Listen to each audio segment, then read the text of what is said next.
Hello, BookTube. I have one more bookish video to make for you. God knows I could make 10 of them every day. I never run out of bookish material, reading stuff to talk about. But I don't want to talk to you all day long. I want to do a couple of other things as well. I have writing to do, after all, and reading to do. But one more thing, I got another package in the mail, and I also have a bookish subject to talk to you about and maybe ask you about. It's this. It's Alfred Hitchcock magazine. This is one of the Squarebound Digest mystery magazines. My surly houseboy just recently got me this and Ellery Queen, and also a larger magazine of the American version of the Strand magazine.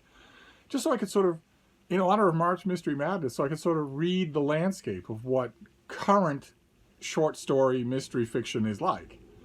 And I read the Strand magazine. It had one standout story in it.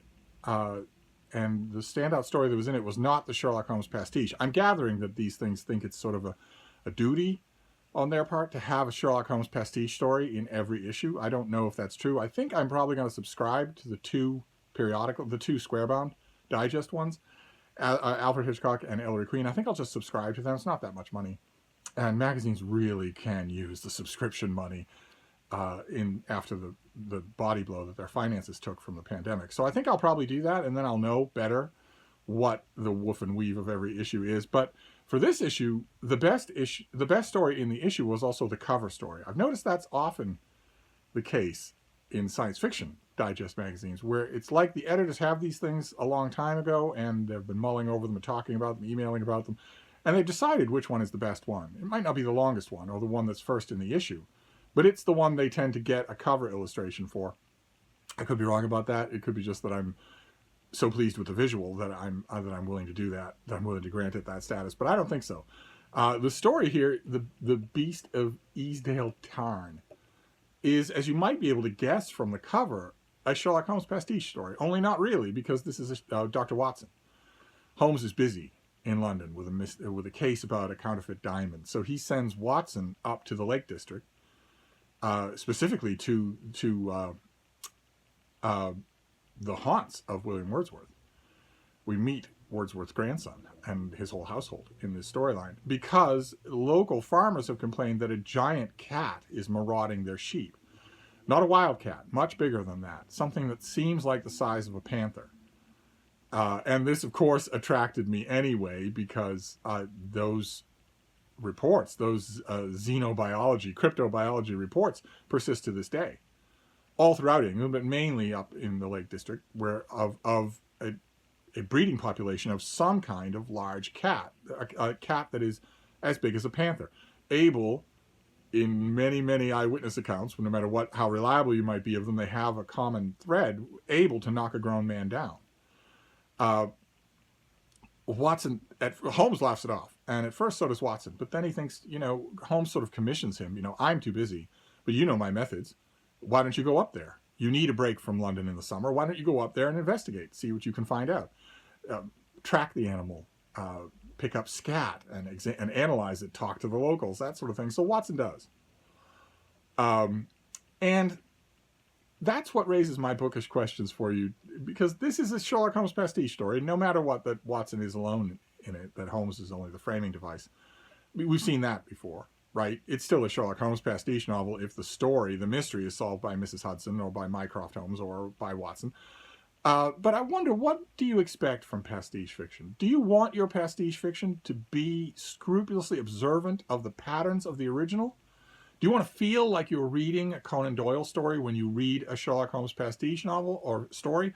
Or are you okay with the author just sort of doing their own thing with the characters that you know and love? I'm curious about that. I often wonder, I go back and forth on this more often with Sherlock Holmes pastiche story than any other kind. Like, for instance, I don't have this problem with Star Trek because the template there is a show. It's not a form of writing. It's many hands doing the writing. It's mainly the charisma of the actors. So I can, when I read a Star Trek novel or a Star Trek short story, why there isn't a Star Trek magazine that just runs original fan fiction every month, I do not know. Maybe there is one and I don't know about it, but there ought to be one like this. But actually there ought to be a Sherlock Holmes one that's exclusively devoted to Sherlock Holmes fact, reviews, and pastiche fiction. Maybe there is one of those. You'd think the Strand would be that, but one way or another. With Star Trek fiction, I know whether or not it's right by whether or not the characters fit, whether or not it's something they would sound like or do. But when it comes to pastiche fiction of the Holmes canon, which I would say I probably know better than the Star Trek canon, I don't know. I sometimes feel disappointed if the author doesn't, in addition to getting the characters right, you have to get the characters right. Watson can't be dumb, for instance, and Holmes can't be purely inhuman. You have to get the characters right. But beyond that, when it comes to pastiche fiction for Holmes, I often feel like I also want the feel of it to be right, to be congruent with the canon of stories and novels. And I wonder if you do too, or if it's just me. I did enjoy this story very much, but for instance, Holmes and Watson are alerted to this case of this marauding cat by a lecturer in the natural sciences who lives and works up in the Lake District.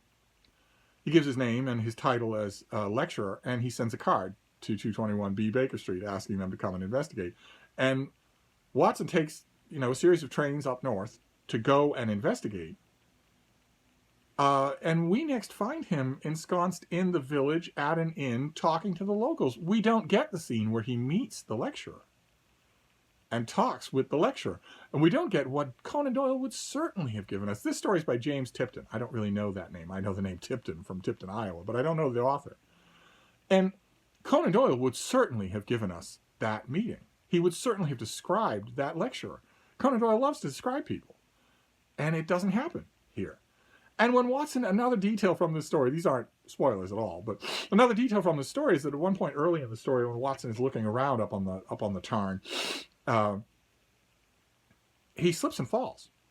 That's not serious. He doesn't break anything. He just falls flat, as he puts it, flat on his face.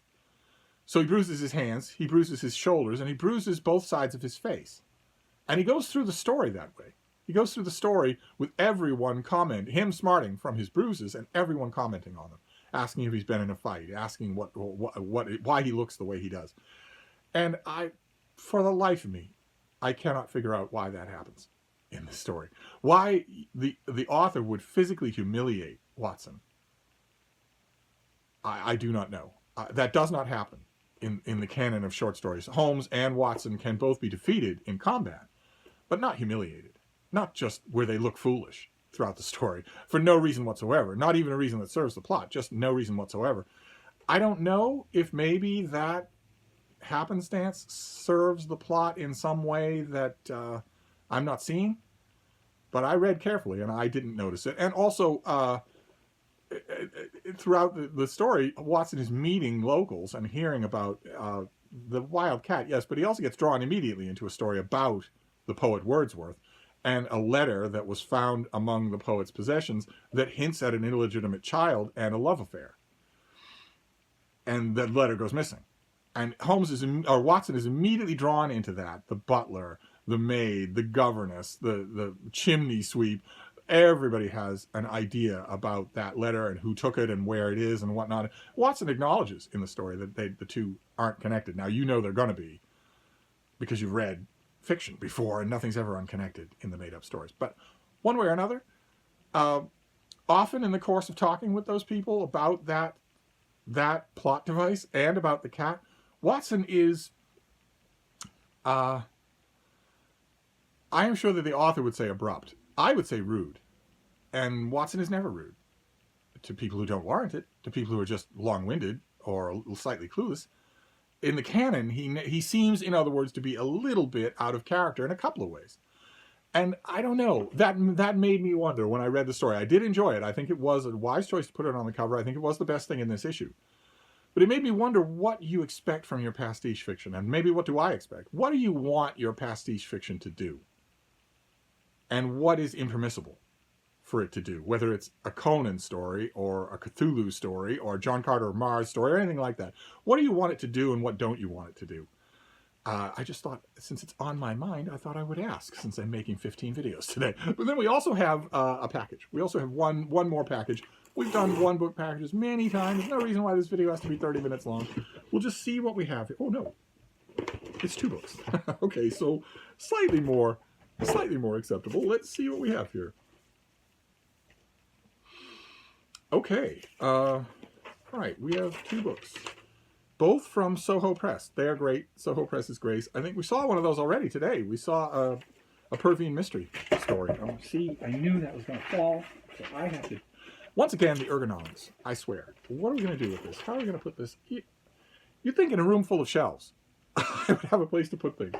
But I don't. All right, so we're going to do this first one. This first one is Crow's Requiem by Mike McCormick, who is the Irish Book Award and Goldsmith Prize-winning author of Solar Bones, which I know a lot of you knew. This is Crow's Requiem. No idea if this is already out in the UK, but here it is for an April 6th release in the US. So rediscover the highly acclaimed debut works from the... Okay, these are... Looks like these are going to be 2 debut works. Okay, yes. All right. Okay. The other one is Getting It in the Head. These are 2 works by Mike McCormick, reprinted now in America. I presume on the strength of the popularity of Solar Bones. In 2016, Mike McCormick cemented his place as one of the great Irish authors of our time. OMG, I would be so irate if I were him and had that weight placed on me. Besides, there is only one Irish author of our time, or of any other time. There's only one Irish author. She's better than all of the ones that are working today. She's better than all the ones that have ever worked in the past. And thanks to a special arrangement that she has with the triune God, she's also better than all the ones who are coming. That's why the country was renamed the Republic of Sally Rooney. So this guy's an also-ran. He's not Sally Rooney. His characters probably have thoughts in their head. They probably have reasons to do what they do. They probably don't talk in cliches. They probably have motivations. So he's no Sally Rooney. Anyway, he cemented that place with Solar Bones, is what the pub sheet is saying. A sensational novel written entirely in one sentence that, among other numerous other accolades, was longlisted for the Booker Prize and won the Goldsmiths Prize and the Dublin International Literary Award. And McCormick's daring voice will not soon be forgotten, but his legacy for avant-garde literature extends back at least 2 decades to his earliest publications, Getting It in the Head, a short story collection first published in 1996, and Crow's Requiem, his debut novel released 2 years later. So we have his debut book, collection of short stories, and his debut novel now in America. Fantastic. And these are both April? Yeah, these are both April releases. So if you liked Solar Bones, you're going to get a lot of this author in a month. With these new editions, Soho Press is proud to be the home of this unforgettable Irish author's full backlist in the US. Great. Fantastic. In Getting It in the Head, McCormack wields prose as sharp as the knives peddled by the alluring saleswoman in his opening story. And in Crow's Requiem, the book transforms ordinary life into something marvelous, a dark fable of young Crow's journey from curious child to cloistered West Ireland village, to bewildered soul in a new city, to desperate lover, to helpless young man confronting his mortality. Okay, great. Fantastic. So thanks to Soho Press, we now have this author, his backlist, his debut book, and his debut novel. Great. So that, quite unbeknownst to me, of course, I didn't know what was in that package. This has become a March Mystery Madness video. So we have a question about pastiche fiction and a thumbs up to Alfred Hitchcock magazine. A thumbs up. I liked it very much. I want it. I want to subscribe to it. And also 2 earlier books by the author of Solar Bones. So there you go. Totally extraneous, totally gratuitous. Extra video today. I don't know that you're going to have 50 videos tomorrow. No idea. But I'm going to wrap this up for now and for today. There will be no other videos today, but I will see you tomorrow. Thank you, BookTube.